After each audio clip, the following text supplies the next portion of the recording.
and gentlemen, welcome to another episode of Hitting the Streets with me, Maya Chung, broadcast on Mctv.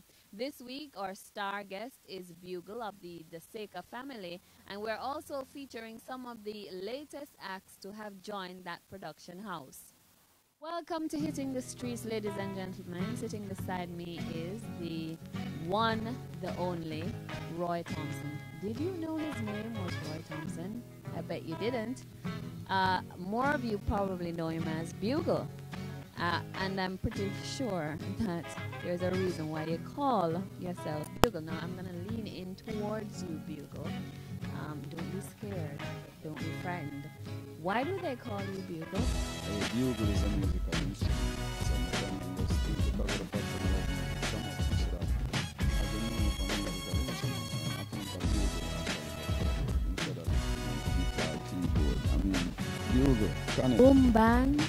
Boom bang connect. Is that how they say it? But for real, listening to your vocal quality and your tonality, you could come off as a Bugle. You know that.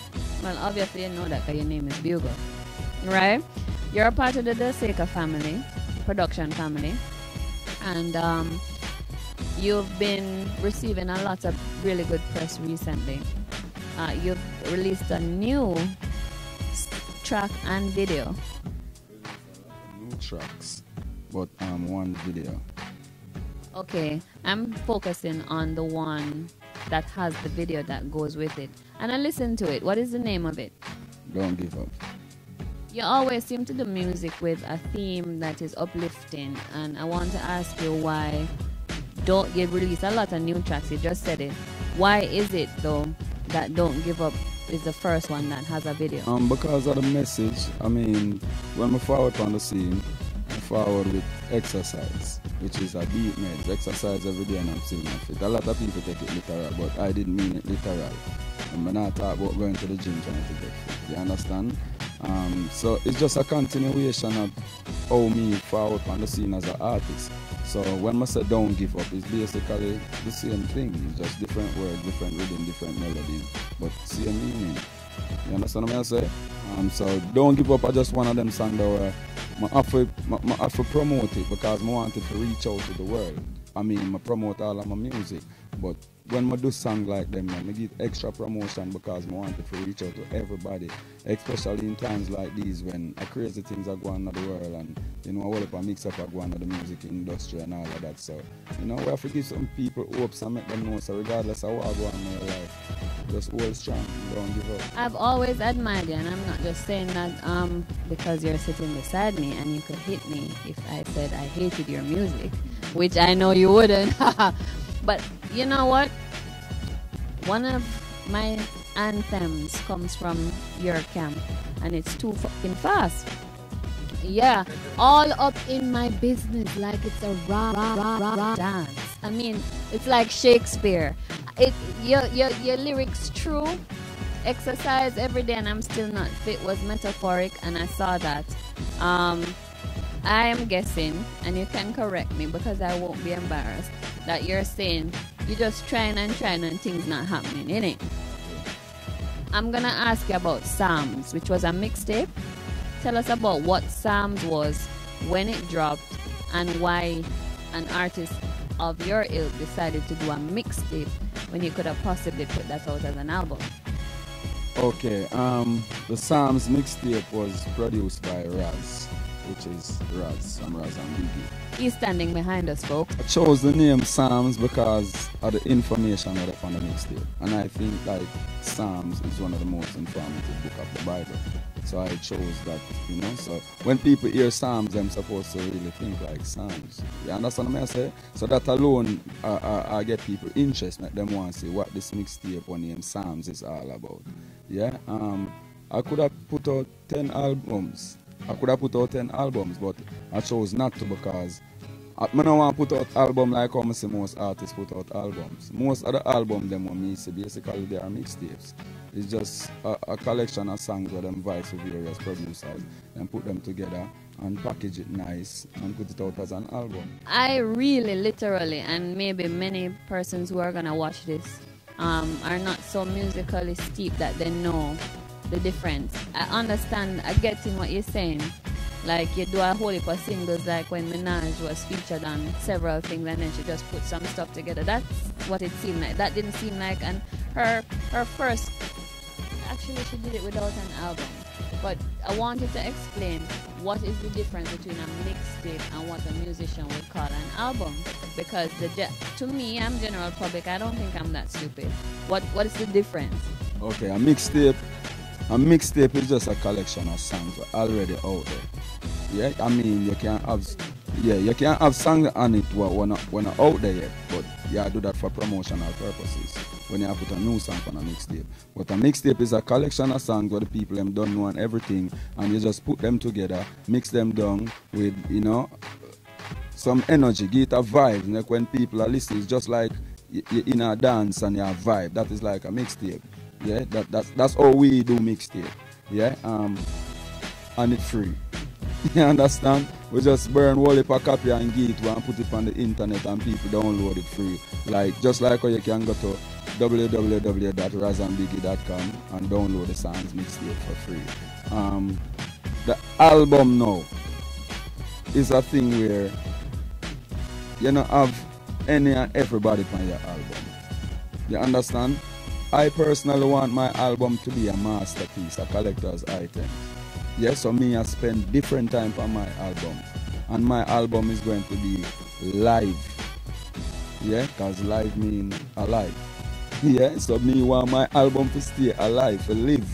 You understand? So me I make sure say all of the rhythm them what up on my album, them I go live. So me I keep it the way there. Just like when Sly them used to do it in the old days and them thing they last up until now. When you listen to a Bob Marley album right now, it's not just because of Bob Marley, but how them put it together why it still have that something that will make you want to move. And you listen to some current album and you know the song them are everything line for line, but them still not move you because them just don't have that edge there. You're one of the few modern day artists who actually releases music that you can cite as dancehall classics like Exercise. And what I've been noticing is the Burger King-like production of music in Jamaica. It's very disposable and fast food friendly. You hear it this week and it's a shot, and for the life of me, and I'm talking to people who are watching this production who are in the age group that purchased the music that you put out, and you ask them, literally ask them, and them can't even remember the name of the song. It did up on the rhythm, the man and Ray Ray and Julian Ford did produce it, and what name again? And they start humming until you come to it. Well, you say you want your thing to be classic and iconic. That's how it sounds if you're going to juxtapose yourself against Bob Marley. You've been off the radar, musically speaking, for a little while, and I've noticed that. What's up with that? When you say off the radar, what do you mean? I haven't seen you being billed for many shows locally. I'm talking the Jamaican radar.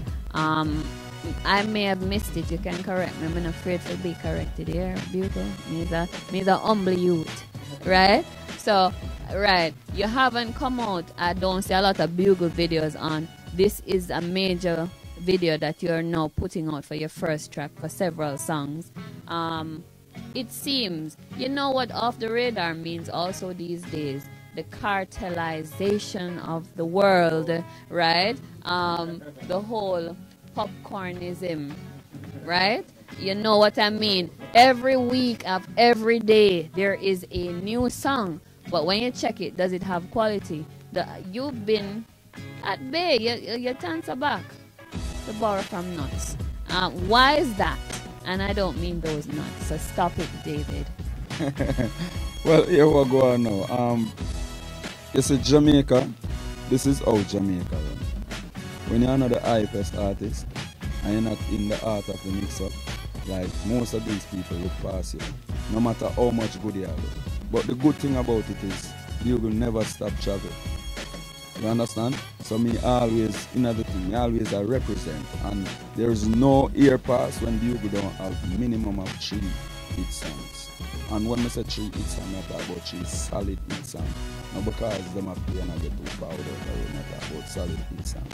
But they look past me all the time because I'm not a mix-up youth. You understand what I say? And me just come out and talk the truth. I don't know if I'm too truthful for some of them, because them rate you when you lie, and them can program you and them thing there.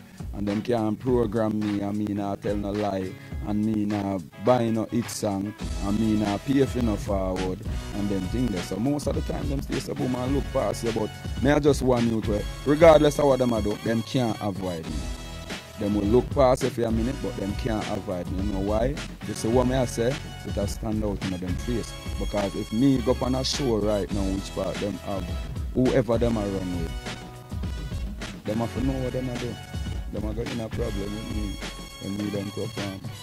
When you say at least a minimum of 3 hit songs, you're talking about Jamaica and the globe. Yeah, definitely. What has kept you with the Daseka family for so long? That's one question, because I know you used to write for Elephant Man before you came out as an artist. And what is the furtherance of you're evolving along with the Daseka family into the Sly and Robbie family?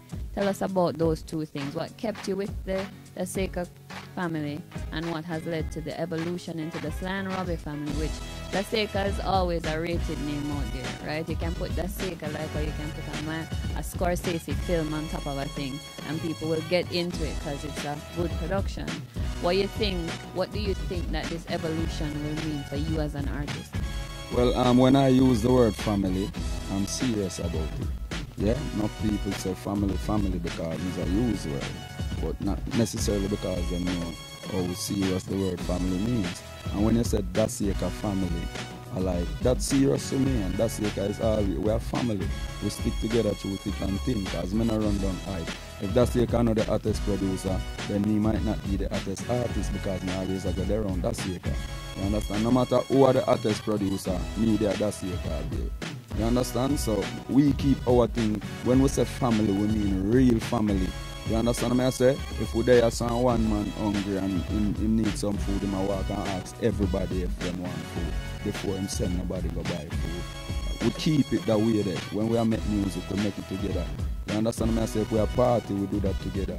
The only thing we don't do together is just go home together, and you don't know, with different family life, different private life. Yeah. But other than you know, the blood family, where parents and all of that involved, we are family, and me spend more time with the Daseka family than me actually spend with my family at home, because I wake up 1 o'clock in the day, I'm at the studio, I'm going to go home 4 or 5 o'clock in the morning, and we do that over and over every day. So like, we really need to live that way there because of the fact that we even spend time together like that.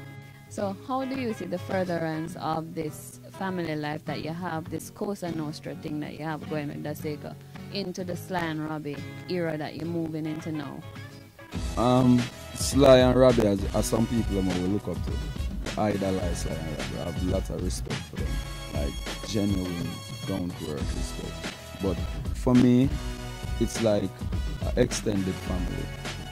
When me I work with Sly and Robbie right now, the whole Daseka team I work with Sly and Robbie is like an extended family, because Sly and Robbie and the engineer, Rory, everybody we work for Sly and Robbie. We work at Taxi Studio. Show with a love and give with a respect, so we feel welcome, like in our place with the same way. You understand? So it is still a family oriented thing where Sly and Robbie is concerned. But other than that, I like, who are the best? Who are some of the best people to work with based on what me I try to do? I think Sly and Robbie is perfect. You understand? So when my phone ring and me answer it, and I say hello, and man say, what go on? And I say, oh, this Sly. Oh, what go on, my general? I like my voice change when I realize I slide up on the phone now, you know. You understand? I like, it's a privilege for Sly to call my phone, like, for real, and I respect and appreciate that. So, and that I deal with music on the level that we Sly them I deal with it on. So I feel good if I work with people like them. What have they said to you as it relates to the direction that they want to go with you as an artist? Because remember me tell you, I'm not a producer, but I know it's like I rate you. If them call you, and then you call them.